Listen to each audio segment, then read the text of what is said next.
மனிதநேய மக்கள் கட்சியினுடைய ஆதரவு பெற்ற வேட்பாளர் அண்ணன் ஜே எபினேசர் அவர்களை ஆதரித்து இந்த பகுதி முழுவதும் மனிதநேய மக்கள் கட்சியினர் தெரு தெருவாக வீடு வீடாக பிரச்சாரம் செய்து வருகிறோம். நாம் எந்த வேட்பாளரை தேர்ந்தெடுக்க வேண்டும் என்று அறுதியிட்டு சொல்கிறோமோ உறுதியிட்டு சொல்கிறோமோ அதே போல யார் வரக்கூடாது என்பதையும் நன்றாக விலகி வைத்திருக்க வேண்டும். கடந்த 5 ஆண்டு காலமாக ஒன்றிய பாசிச பாஜக அரசும் அடிமை எடப்பாடியும் ஒன்றாக கூட்டு சேர்ந்து தமிழக மக்களுக்கு இழைத்த துரோகங்களை நாம் இந்த கணம் சிந்தித்து பார்க்க வேண்டும்.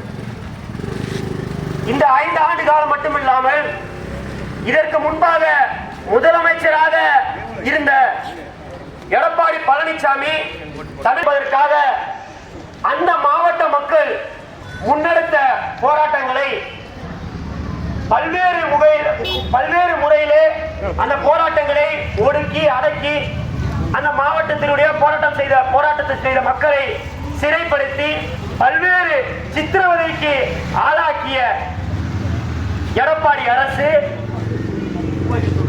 போராட்டத்தினுடைய இறுதி கட்டமாக அந்த மக்கள் வெகுண்டெழுந்து தன்னெழுச்சி போராட்டமாக மாற்றியதை பொறுத்துக் கொள்ள முடியாத அடிமை எடப்பாடி அரசு 11 பேரை காக்கா குருவி சுடுவதை போல 16 பேரை காக்கா குருவி சுடுவதை போல சுட்டு தள்ளினர்.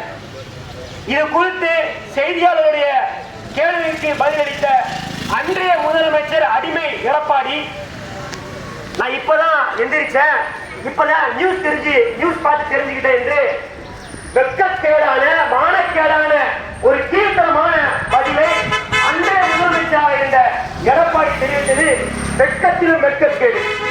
எனவே அன்பிற்குரியவர்களே, நாம் யாருக்கு வாக்களிக்க வேண்டும் என்பதை எப்படி தெரிந்து வைத்திருக்கிறோமோ அதே போல யாருக்கு வாக்களிக்க கூடாது என்பதை நாம் தெரிந்திருக்க வேண்டும்.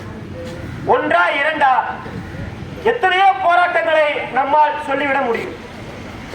2016 நாம் எல்லாம் மறந்திருப்போம். 2016-17 தமிழர்களுடைய வீர விளையாட்டான ஜல்லிக்கட்டு போராட்டத்தை ஒடுக்கியது இந்த எடப்பாடி தலைமையிலான அரசு. அதற்கு உத்தரவிட்டது அவருடைய தலைவரான மோடி அமித்ஷாவும். எனவே அன்பிற்குரியவர்களே, இந்த பகுதிக்கு நாம் யாரை வேட்பாளராக கொண்டு வந்திருக்கின்றோமோ அதற்கு மாற்றமான ஒரு வேட்பாளரை நிறுத்தி இந்த பகுதிக்கு எந்த திட்டத்தையும் கொண்டுவிடக்கூடாது, சென்றடையக்கூடாது என்பதற்காகவே இன்றைக்கு அடிமை அதிமுகவும் பாசிச பாஜகவும் திட்டம் தீட்டியுள்ளது. நீண்ட கால இந்த மக்களுடைய கோரிக்கை, இந்த பகுதி மக்களுடைய கோரிக்கை பட்டா வழங்க வேண்டும் என்பது இந்த பகுதி மக்களுடைய கோரிக்கை. திராவிட முன்னேற்ற கழகம் தலைமை அமைந்தவுடன் இந்த பகுதியினுடைய அமைச்சர், இந்த பகுதியுடைய சட்டமன்ற உறுப்பினர் அண்ணன் ஜே எபினேசர் அவர்கள் இந்த பகுதி மக்களுக்கு அதனை பட்டாவை கிடைப்பதற்கு வழிவகை செய்து தந்திருக்கிறார். 2000 குடும்பங்களுக்கு பட்டாவும் கிடைத்துள்ளது என்பதை இந்த நேரத்தில் தெரிவித்துக் கொண்டு உங்களுடைய பொன்னான வாக்குகளை சிந்தாமல் சிதறாமல் உதயசூரியன் சின்னத்திற்கு எதிர்வரக்கூடிய 29ஆம் தேதி 23ஆம் தேதி வாக்களிக்க வேண்டும் என்பதை கேட்டுக்கொண்டு உங்கள் பொன்னான வாக்குகளை உதயசூரியன் சின்னத்திற்கு தாருங்கள் என்று கேட்டுக்கொண்டு விடைபெறுகிறேன். நன்றி.